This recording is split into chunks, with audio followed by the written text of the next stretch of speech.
4 साल में आपने ऐसा क्या काम किया कि कर्नाटक की जनता आपको चुने?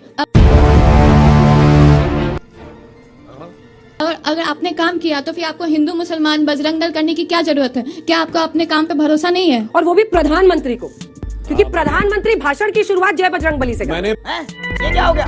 ये क्या सुन रहा हूँ मैं? दोस्तों, कर्नाटक में बीजेपी को भारी नुकसान का अंदेशा है। सारे एग्जिट पोल बीजेपी को सत्ता से एग्जिट होने की तरफ इशारा कर रहे हैं। कर्नाटक चुनाव में जमकर हिंदू मुस्लिम किया गया, जिससे आम जनता में भारी गुस्सा देखने को मिला। स्टूडियो में बैठी जनता ने बीजेपी प्रवक्ता से तीखे सवाल किए, जिसमें अंजना ने भी जनता का साथ दिया। अंजना ने पीएम मोदी पर भी निशाना साधा और कहा कि पीएम खुद अपने भाषण की शुरुआत जय बजरंगबली से कर रहे हैं। देखिए आगे की वीडियो। पहले वक्तव्य में ही इसका जवाब दिया था हमने कौन कौन सी फैक्ट्री बनाई। अब आप कह रहे हैं उसके और आगे बोले दे रहा हूं। जब हमारी सरकार आई उससे पहले केवल 2 एयरपोर्ट थे, बेंगलोर और बेंगलोर। आज 7 एयरपोर्ट है।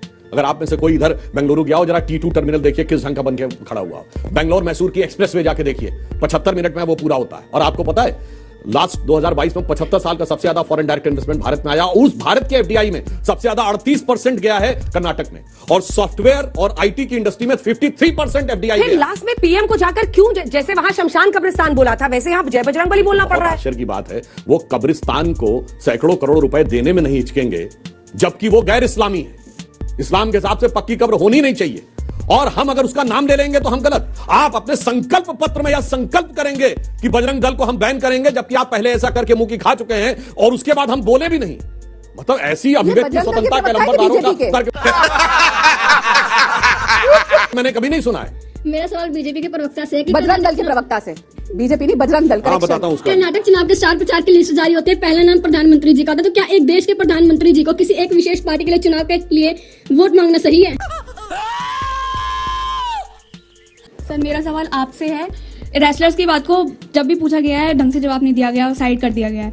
तो ये इतने टाइम से चल रहा है और उस पर अभी तक कोई भी अच्छी तरीके से कुछ नहीं हुआ है, तो वो कब होगा, कब मिलेगा इंसाफ? जनता के तीखे सवालों के बाद बीजेपी प्रवक्ता अपने फेवरेट टॉपिक पर आ गए, पर कांग्रेस के प्रवक्ता ने उनके हिंदू मुस्लिम टॉपिक की हवा निकालते हुए 40% कमीशन वाली बात उछाल दी, जिसमें अंजना ने बीजेपी को लपेट लिया।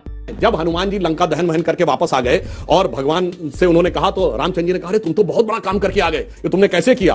तो हनुमान जी ने कहा था, यह सब तब प्रताप रघुराई, नाथ न कछु मोरी प्रभुताई। सब आपकी कृपा से हुआ, तो मेरा राम की कृपा से सब काम। चलिए, आज राम जी के ऊपर इतनी बातें इन्होंने करी, बहुत अच्छी बात है। हनुमान जी पे बातें हो रही, बहुत अच्छी बात है। मुझे ये बताइए, जब आप लोग इतना भगवान की याद करते हैं, पूजा करते हैं, आपकी सब कुछ राजनीति हर चीज भगवान जी से रिलेटेड है, तो क्यों जितने कर्नाटक में मठ है उनसे 30% कमीशन लेते हैं? बताइए, मठ में जाके क्यों लेते हैं?